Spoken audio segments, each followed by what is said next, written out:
সাল্লাল্লাহু আলাইহি ওয়াসাল্লাম হযরত নবী করিম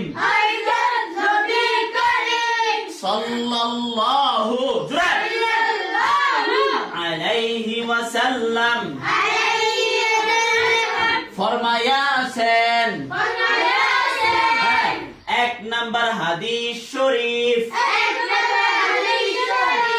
আখলিস দীনাকা আখলিস দীনাকা ইয়াকফিকাল আমালুল কলিল হাদিস শরীফের অর্থ তোমার ঈমানকে খাঁটি করো অল্প আমলই নাজাতের জন্য যথেষ্ট হইবে।